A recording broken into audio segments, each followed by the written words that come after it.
Yo, what up? Good day sa inyo mga boss madam at may session tayo ngayon. Ang session natin is eto. So ayan, yan yung sinenda design sa atin ni madam. Hinanapan lang natin ng reference para mas maganda yung pagkaalapat sa kanyang balat. Hinihintay na natin si madam para mas stencil na natin ang sukat kung ano yung babagi sa kanya. Marami kasi tayong print na design sizes para mas makita natin kung ano yung lalapat sa kanya. So, ang ganda na lang muna. Maraming salamat. Supportahan nyo ako. Samahan nyo ako dito sa gagawin natin ngayong araw. Let's go! Ano, may nakita kang shark? So, dito ay ginuguhitan na natin yung kanyang paglalagyan ng tato para makita natin kung saan nilalapat. So, ayan. Nilapat na natin yung design na napili. So, design nga pala ni Madam yan. Hinanapan ko lang ng reference kasi yung design na pinakita niya is yung nakatattoo sa balat. So hinanapan natin ng reference para mas maganda yung pagkakalapat natin sa kanyang tattoo. Alright. So ayan, yung project natin ngayon mga boss. Anong tawag dito madam? Cyber. Okay, game na tayo. So ayan, kita nyo naman kung gano'ng kasaya si client bago mag-umpisa.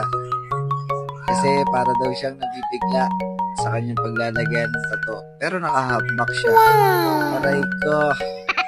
So dito mga boss, inumpisahan na nga natin na mag-lining sa kanyang balat upang hindi ka na maburahan ng stencil. Yan yung easy way natin na diskarte. Para hindi tayo nabuburahan ng stencil. Dahil sa part na yan is black lang naman yung kulay niya. So ang ginawa na natin diskarte ay niliningan na natin lahat bago natin shadingan, di ba?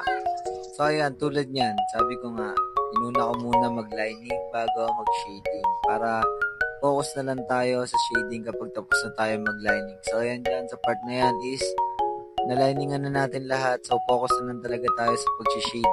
Yung mga ginamit pala nating needle, ang sukat nila is dalawang klase lang naman.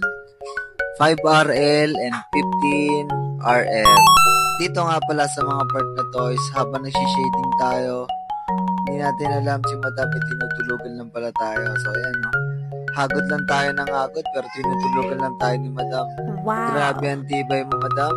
Napakasakit dyan sa tagiliran. Aray ko. Si madam nga pala is taga rito lang din sa Tuklong. Kabarangay lang natin si madam.